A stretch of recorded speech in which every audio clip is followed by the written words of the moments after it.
bersama saya sekarang ada Pak Gibran, pemilik lahan ini di Pasir Mukti, Pak ya. Ngomong-ngomong Pak, ini sebenarnya targetnya di apa? Saya untuk ekspor Pak, khusus ekspor, untuk ekspor. Jadi saya tanam ubi ini memang tujuannya untuk market ekspor. Nah kalau market ekspor itu memang kan harus ukuran seragam ya. Hanya diterima itu di ukuran per umbinya 100 ya? sampai 300 gram. Per ininya ini? Ya per umbinya 100 sampai 300 gram. Itu yang bisa diekspor juga, bentuknya mulus, kulitnya nggak ada lanas, nggak ada ini. Nah kalau dilihat dari bentuk yang kita sudah lihat antara pakai Iomari dan tidak pakai Iomari, ini kan yang tidak pakai Iomari. Ya. Hanya ada satu yang besar, yang lain kecil-kecil. Nggak seragam.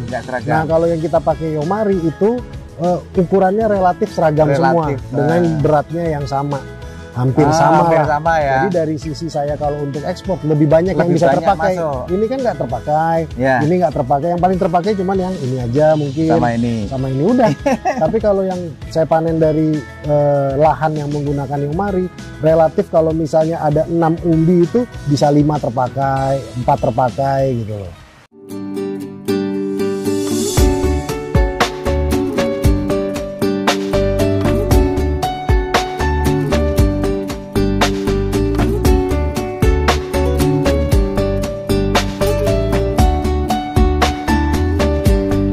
Oke, sore ini nggak sengaja saya ketemu anak-anak muda ini ya, ketika berkunjung di Pasir Mukti. Ternyata anak-anak muda ini adalah beberapa kelompok. Ada berapa teman tadi?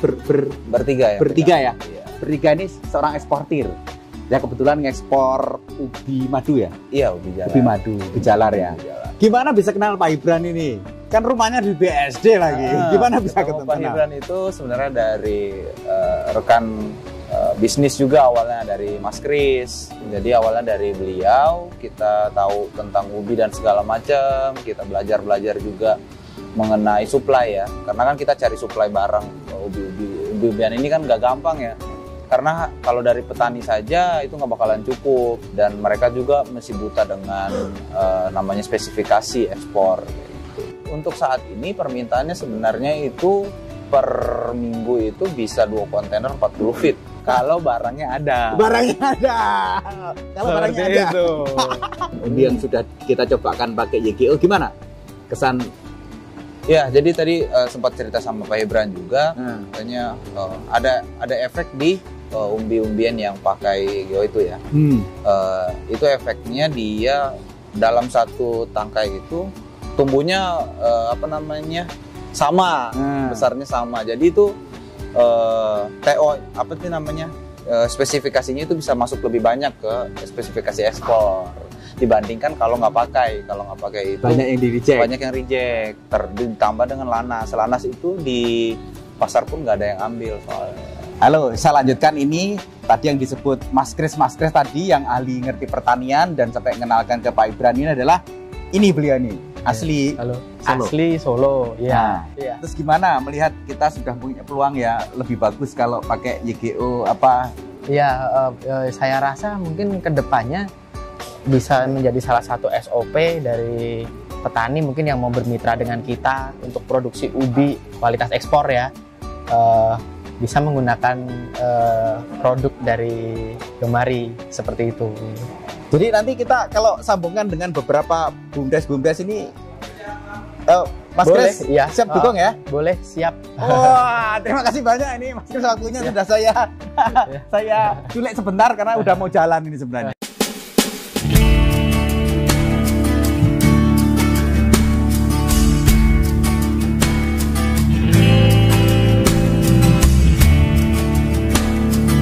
Baik, sekarang kita sudah ada di pasca panen ya, tempat ini khusus, dan ini adalah beberapa hasil ubi ini yang sudah pakai YGO, yang sudah dicuci. Nah ini pakai YGO belum dicuci ya, dan di sana yang nggak pakai YGO ya, nanti kita lihat bandingnya. Nah Pak Gibran, kalau yang sudah ini tadi gangguan nggak bisa kita lihat panennya karena hujan ya? Iya betul. Tapi boleh mungkin ceritain Pak sedikit perbedaannya apa saja? Jadi perbedaan yang nyata itu dari awal tanam itu di ubi yang pakai Iomari itu di lahannya itu lebih hijau. Di awal-awal kelihatan. Ya, udah kelihatan. Daunnya lebih hijau, lebih subur. Cuman kan memang ada pertimbangan kalau ubi itu belum tentu kalau daunnya bagus, ubinya itu. Yang kita harapkan justru kan ubinya. Jadi saya masih ketar-ketir. Nah, pembuktiannya ya pada waktu kita panen saat ini. Begitu kita ambil ubinya, ubi yang menggunakan Yomari itu ukurannya lebih merata. Beratnya hampir sama, merata. Jadi kalau satu batang itu bisa panen 7-8 umbi, itu rata semua. 7-8 umbi dengan ukuran yang cukup baik lah untuk diekspor. Nah itu yang kelihatan jelas lah. Sekarang yang saya udah lihat setelah 3,5 bulan, saya bandingkan lahan yang nggak pakai Yomari sama lahan yang pakai Yomari, meskipun perlakuannya sama semua untuk pupuk-pupuk yang lain dan treatment-treatment yang lain. Yang membedakan hanya pakai Yomari sesuai dengan instructionnya aja gitu. Oke. Jadi intinya judulnya ujung-ujungnya saya puas ya Pak. Saya sangat puas pakai Yomari. Bahkan saya mungkin seluruh lahan nanti kedepannya semua pakai Yomari aja udah.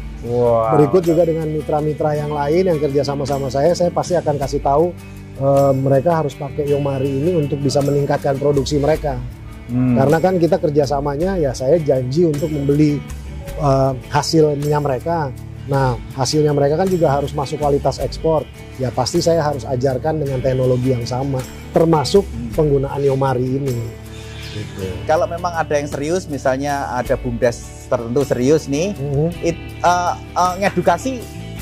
Jadi boleh. Jadi saya memang lebih menyarankan mereka langsung lihat ke lapangan, ke tempat saya untuk melihat cara tanam yang baik, lalu terus kemudian nanti penggunaan pupuknya apa saja, termasuk bagaimana cara menggunakan Yomari tersebut.